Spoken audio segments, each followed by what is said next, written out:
सुप्रभात बच्चों हम अपनी संस्कृत की पाठ्य पुस्तक रुचिरा का छठा पाठ आज से प्रारंभ करेंगे। तो हम अपने पाठ को देख रहे हैं। उस पाठ में सबसे पहले क्या है? षष्ठः पाठः। षष्ठः पाठः, षष्ठः अर्थात छठः, पाठः अर्थात पाठ। तो षष्ठः पाठः छठवां पाठ। पाठ का नाम क्या है? समुद्र तटः। समुद्र तटः। समुद्र तटः का अर्थ क्या हुआ बच्चों? समुद्र, समुद्र अर्थात समुद्र, और तटः का अर्थ होता है किनारा, बीच। तो समुद्र तटः का मतलब हुआ समुद्र का किनारा, समुद्र का बीच। तो इस प्रकार से हम अपना छठा पाठ आज से प्रारंभ करेंगे। बच्चों, आप लोगों ने अल्टरनेटिव एकेडमिक कैलेंडर भी पढ़ा होगा। उस एकेडमिक कैलेंडर में इस सप्ताह जो हमें एक्टिविटी करनी है, जो हमें गतिविधि करनी है, उसको भी हम इस पाठ के बाद, आज के टेक्स्ट के पढ़ने के बाद हम समझेंगे कि हमें कौन सी एक्टिविटी एकेडमिक कैलेंडर के अनुसार करनी है। तो सबसे पहले हम अपने पाठ को क्या करेंगे? संस्कृत में पढ़ेंगे, उसके बाद उसका हम हिंदी अर्थ समझेंगे। तो हमारा जो संस्कृत का अपना भाग है उसको आप लोग ध्यान से सुनेंगे। एषः समुद्र तटः, अत्र जनाः पर्यटनाय आगच्छन्ति। केचन तरंगैः क्रीडन्ति, केचन च नौकाभिः जलविहारं कुर्वन्ति। तेषु केचन कन्दुकेन क्रीडन्ति। बालिकाः बालकाः च बालुकाभिः बालुकागृहं रचयन्ति। मध्ये मध्ये तरंगाः बालुकागृहं प्रवाहयन्ति। एषा क्रीडा प्रचलति एव। समुद्रतटाः न केवलं पर्यटनस्थानानि, अत्र मत्स्यजीविनः अपि स्वजीविकां चालयन्ति। अस्माकं देशे बहवः समुद्रतटाः सन्ति। तो आज हमें इतना ही टेक्स्ट पढ़ना है। अब हम इसका जो हिंदी अर्थ है उसको समझते हुए इस पाठ को हम समझेंगे। तो बच्चों, क्या है हमारे पाठ का नाम? हमारे सबसे पहले हमारा षष्ठः पाठः, छठा पाठ। पाठ का नाम क्या है? समुद्र तटः, समुद्र का किनारा। समुद्र तटः का अर्थ क्या हुआ? समुद्र का किनारा। तो एषः समुद्र तटः। एषः, एषः अर्थात यह समुद्र तटः, समुद्र का किनारा है। बच्चों, मैंने देखो हर शब्द के नीचे उसको ऐसे बना करके क्या किया है, उसका हिंदी अर्थ दिया है। तो एषः, यह समुद्र तटः, समुद्र का किनारा है। इस प्रकार से आप संस्कृत के शब्द का एक शब्द का हिंदी अर्थ ध्यान से समझ सकते हैं, और आप भी इसी प्रकार से अपने आप संस्कृत के वाक्यों की रचना कर सकते हैं। तो एषः समुद्र तटः, एषः अर्थात यह समुद्र तटः, समुद्र का किनारा है। अत्र जनाः पर्यटनाय आगच्छन्ति। अत्र, अत्र अर्थात यहाँ, यहाँ कहाँ? समुद्र के किनारे। तो अत्र अर्थात यहाँ जनाः लोग पर्यटनाय घूमने के लिए आगच्छन्ति आते हैं। तो यह जो समुद्र का किनारा दिख रहा है, इस समुद्र के किनारे, ये देखिए समुद्र के किनारे लोग क्या होते हैं? पर्यटनाय। पर्यटनाय अर्थात घूमने के लिए। आगच्छन्ति आते हैं, देखिए आपको इस चित्र में ये समुद्र का किनारा दिख रहा है और ये लोग देखिए इसमें घूमते हुए, घूमने के लिए आते हुए दिखाई दे रहे हैं। तो इसलिए इन्होंने कहा एषः समुद्र तटः, यह समुद्र का किनारा है, अत्र जनाः, यहाँ लोग पर्यटनाय आगच्छन्ति, घूमने के लिए आते हैं। आगे केचन तरंगैः क्रीडन्ति। केचन अर्थात कुछ लोग क्या करते हैं, तरंगैः अर्थात लहरों के साथ, क्रीडन्ति अर्थात खेलते हैं। तो केचन यहाँ पर जो लोग आते हैं उनमें से केचन अर्थात कुछ लोग क्या करते हैं, क्रीडन्ति खेलते हैं। किसके साथ खेलते हैं, तरंगैः क्रीडन्ति, लहरों के साथ खेलते हैं। और क्या करते हैं, केचन वही कुछ लोग, च और नौकाओं से जल विहारम, जल क्रीड़ा कुर्वन्ति करते हैं। कुछ लोग तो क्या करते हैं, लहरों के साथ खेलते हैं, और कुछ लोग नाव से जल क्रीड़ा करते हैं। तो केचन अर्थात और, केचन अर्थात कुछ लोग क्या करते हैं, नौकाओं से जल विहारम, जल क्रीड़ा कुर्वन्ति करते हैं। तो हम एक एक शब्द को अगर समझें तो क्या होगा, केचन कुर्वन्ति, और कुछ करते हैं, क्या करते हैं, जल विहारम कुर्वन्ति। तो केचन जल विहारम कुर्वन्ति, कुछ लोग जल क्रीड़ा करते हैं। तो जल क्रीड़ा करते हैं, किसके साथ जल क्रीड़ा करते हैं, नाव से, नौका के द्वारा कुछ लोग जल क्रीड़ा करते हैं। तो इस समुद्र तट पर क्या है, कुछ लोग क्या करने आते हैं, घूमने के लिए आते हैं। और घूमने के लिए क्या करते हैं, आने के बाद क्या करते हैं, यहाँ पर क्या, केचन तरंगैः क्रीडन्ति, कुछ लोग क्या करते हैं, यहाँ पर देखो तरंगों के साथ खेलते हैं। केचन च नौकाभिः जल विहारम कुर्वन्ति, और कुछ लोग क्या करते हैं, देखो ये छोटी छोटी नौकाएं दिख रही हैं, ये नौका दिख रही है, इधर नौकाएं दिख रही हैं। इन नौकाओं से क्या करते हैं, जल विहारम कुर्वन्ति, जल क्रीड़ा करते हैं। तेषु केचन कन्दुकेन क्रीडन्ति, तेषु केचन कन्दुकेन क्रीडन्ति, तेषु उनमें किनमें, जो लोग इस तरीके से घूमने आते हैं उन्हीं लोगों में, केचन कुछ लोग, कंदुकेन अर्थात गेंद से, गेंद के द्वारा क्या करते हैं, क्रीडन्ति अर्थात खेलते हैं। देखो बच्चों चित्र में दिखाई दे रहा है ना, ये देखो कुछ लोग क्या कर रहे हैं, इसके हाथ में देखो बॉल दिखाई दे रही है और वो क्या कर रहे हैं, बॉल से खेल रहे हैं। तो आपने देखा कि समुद्र के किनारे कुछ लोग घूमने के लिए आते हैं, कुछ लोग क्या करते हैं, लहरों के साथ खेलने आते हैं, कुछ लोग क्या करते हैं, नौका के द्वारा जल क्रीड़ा करते हैं, और कुछ लोग क्या करते हैं, कंदुकेन क्रीडन्ति अर्थात गेंद से खेलते हैं। आगे बालिकाः बालकाः च बालुकाभिः बालुकागृहं रचयन्ति।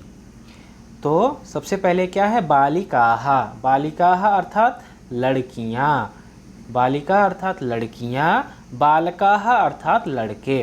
तो बालिकाः लड़कियाँ, बालकाः लड़के, च और, तो लड़कियाँ और लड़के, बालुकाभिः अर्थात बालुओं से, रेत से क्या करते हैं? बालुका गृहम, बालुका गृहम अर्थात बालू का घर। रेत से क्या करते हैं? जो गीला रेत समुद्र के किनारे पड़ा रहता है उससे क्या जो छोटे छोटे बच्चे आते हैं वो क्या करते हैं? बालू से, रेत से क्या करते हैं? बालुका गृहम रचयंती, बालू का घर रचयंती अर्थात बनाते हैं। तो रचयंती बनाते हैं, क्या बनाते हैं? बालू का गृहम रचयंती, बालू का, रेत का घर बनाते हैं, घरौंदा बनाते हैं। किसके द्वारा बनाते हैं? बालू का भी। जो वहाँ पर बहुत सारी बालू पड़ी रहती है, जो बहुत सारा रेत पड़ा रहता है, उस रेत से ही, उस बालू से ही क्या करते हैं? बालू का गृहम रचयंती, बालू का घर बनाते हैं। कौन बनाते हैं? बालिकाहा बालका च, बालक और बालिकाएं, लड़कियां और लड़के बालुओं से बालू का घर बनाते हैं। अर्थात जो वहाँ पर लड़कियां और लड़के आते हैं वो क्या करते हैं? इस प्रकार से बालू का, रेत का घर बनाते हैं। और क्या करते हैं बच्चों? देखो आगे, मध्ये मध्ये तरंगाः, मध्ये मध्ये तरंगाः बालुका गृहम प्रवाहयन्ति। मध्ये मध्ये अर्थात बीच बीच में, मध्य मध्य अर्थात बीच बीच में, तरंगाः, तरंगा अर्थात जो समुद्र की लहरें होती हैं वो क्या करती हैं? बालुका गृहम, ऊपर भी आपने पढ़ा है, बालुका गृहम अर्थात बालू का घर, प्रवाहयंती बहा देती हैं। तो मध्य मध्य बीच बीच में क्या है? लहरें क्या करती हैं?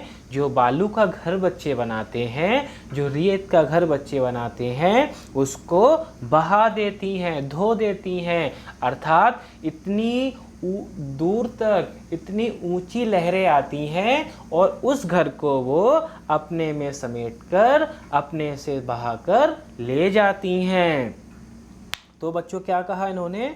सबसे लास्ट में बोला प्रवाहयंती, प्रवाहयंती अर्थात बहा देती हैं। कौन बहा देती हैं? तो कहा तरंगाः प्रवाहयन्ति, जो लहरें होती हैं वो बहा देती हैं। क्या बहा देती हैं? तो कहा बालुका गृहम प्रवाहयन्ति, बालू का घर बहा देती हैं, समुद्र का घर बहा देती हैं। कब बहा देती हैं? मध्य मध्य, बीच बीच में। तो बीच बीच में लहरें बालू का घर बहा देती हैं। अर्थात बच्चे क्या करते हैं?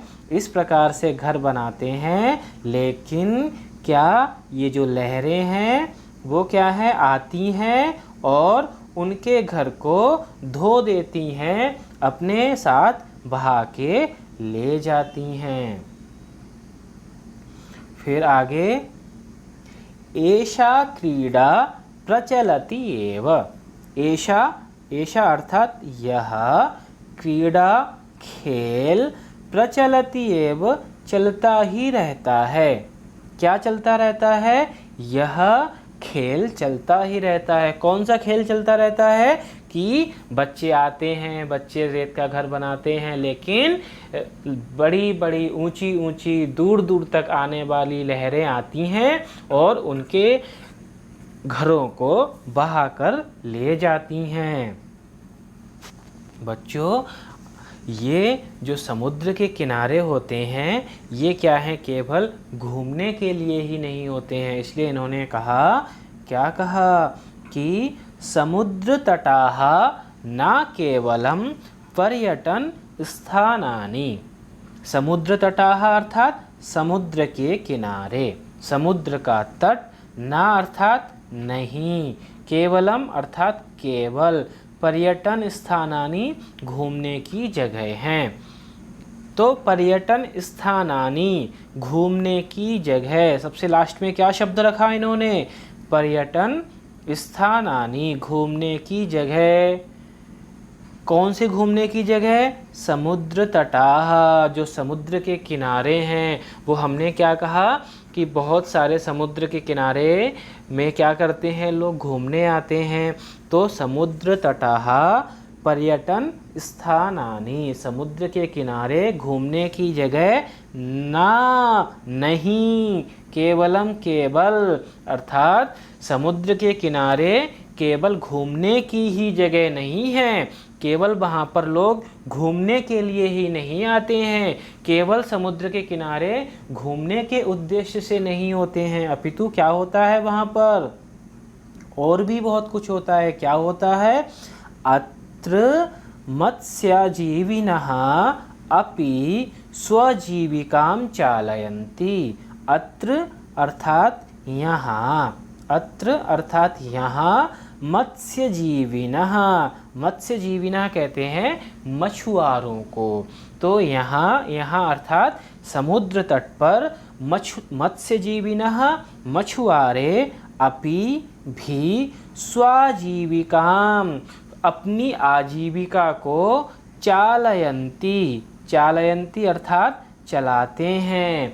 अर्थात जो मछुआरे होते हैं, जो मछली को पकड़ने वाले लोग होते हैं, वह भी समुद्र के किनारे मिलते हैं। वो लोग समुद्र के किनारे पर क्या करते हैं? मछली पकड़ते हैं, मछलियों को बेच करके क्या करते हैं? अपने आजीविका का, अपने पैसों के लिए काम करते हैं। इसलिए जो समुद्र तट है वह केवल घूमने की जगह नहीं है, अपितु अन्य कार्य भी होते हैं। उनमें से एक काम क्या होता है कि समुद्र के किनारे बहुत सारे मछुआरे, बहुत सारे मछली पकड़ने वाले लोग क्या करते हैं? मछलियाँ पकड़ते हैं और उससे अपनी आजीविका चलाते हैं। आगे, अस्माकं देशे वह समुद्र तटाः सन्ति। अस्माकं हमारे, अस्माकं अर्थात हमारे, देशे देश में, वह बहुत सारे समुद्र तटाः समुद्र के किनारे सन्ति हैं। तो अस्माकं देशे हमारे देश में क्या है? सन्ति हैं। क्या हैं? समुद्र तटाः सन्ति, हमारे देश में समुद्र के किनारे हैं। किनारे हैं अर्थात एक ही का किनारा है क्या? नहीं, कितने किनारे हैं? वह समुद्र तटाः, बहुत सारे समुद्र के किनारे हैं। तो बच्चों, आज का हमने जितना भी संस्कृत का टेक्स्ट पढ़ा था उसका हिंदी अर्थ समझ लिया। आज हम इतना ही इसका हिंदी अर्थ रखेंगे। बच्चों, मैंने आपको कहा था कि इस पाठ में क्या है, हमें एक्टिविटी कैलेंडर के अनुसार तृतीया एवं चतुर्थी विभक्ति के प्रयोग को जानना है, समझना है। अभी इससे पहले पाठों में हमने प्रथमा एवं द्वितीया विभक्ति के प्रयोगों को, प्रथमा एवं द्वितीया विभक्ति का शब्द रूप कैसे बनता है इसको समझा था। लेकिन अब हमें क्या करना है? इस पाठ के द्वारा तृतीया एवं चतुर्थी विभक्ति के प्रयोगों को समझना है। और आपने इस पाठ में बहुत सारे शब्द जो कि क्या हैं, तृतीया एवं चतुर्थी विभक्ति में ही प्रयोग किए गए हैं। तो कैसे तृतीया एवं चतुर्थी विभक्ति का प्रयोग समझना है? तो बच्चों, इसमें सबसे पहले मैंने तृतीया के उदाहरण दिए हैं और बाद में चतुर्थी के उदाहरण दिए हैं। जैसे तृतीया विभक्ति में एक वचन में क्या क्या रूप बनते हैं? बालकेन, अश्वेन, गजेन। तो तृतीया विभक्ति का अर्थ क्या निकलेगा? हमेशा ही बालकेन का अर्थ बालक से या बालक के द्वारा, अश्वेन घोड़े से या घोड़े के द्वारा, गजेन हाथी से या हाथी के द्वारा।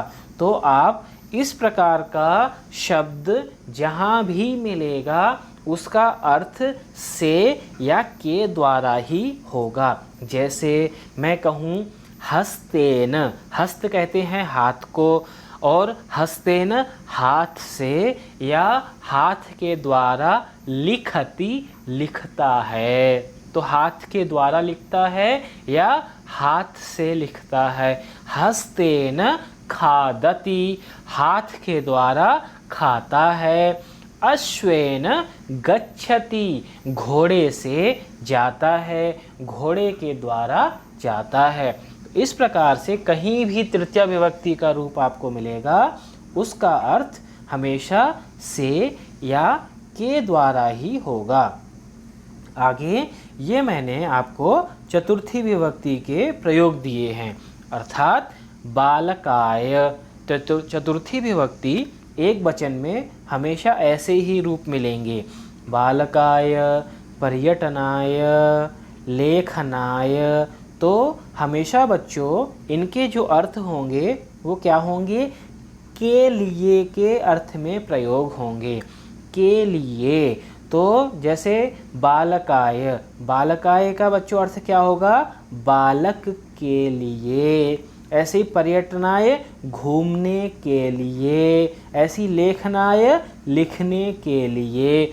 तो हमेशा चतुर्थी विभक्ति का प्रयोग के लिए अर्थ में होगा, तृतीया विभक्ति का प्रयोग से या के द्वारा इस अर्थ में होगा। तो आप खुद भी इस पाठ में जो शब्द जिस विभक्ति में आए हैं उनका अर्थ समझ सकते हैं। जैसे पर्यटनाय, तो ये बच्चों हमने अभी देखा कि ये चतुर्थी विभक्ति का प्रयोग है, और चतुर्थी विभक्ति के प्रयोग के अर्थ के लिए क्या होता है, के लिए का प्रयोग होता है।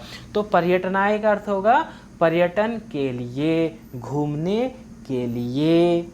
ऐसे ही और भी शब्द, बहुत सारे शब्द हो सकते हैं। जैसे आप संस्कृत के तृतीया विभक्ति का भी प्रयोग देख सकते हैं, कंदुकेन। कंदुक आपने अभी देखा था, तृतीया विभक्ति के लिए हमने से या के द्वारा। तो कंदुकेन, गेंद से या गेंद के द्वारा, क्रीडंती, खेलती हैं। और आगे भी इस प्रकार से बहुत सारे शब्द आएंगे जो तृतीया एवं चतुर्थी विभक्ति के प्रयोगों को, अर्थों को आपको समझाएंगे। इसलिए हमें इस पाठ के द्वारा तृतीया एवं चतुर्थी विभक्ति के प्रयोग को, उनके अर्थों को और उनके जो शब्दों के अर्थ वाक्य में प्रयोग किए गए हैं उनको भी हमें समझना है। तो इस प्रकार से आज का पाठ हम यहाँ पर ही समाप्त करते हैं और अगली कक्षा में हम इससे आगे पढ़ेंगे। धन्यवाद।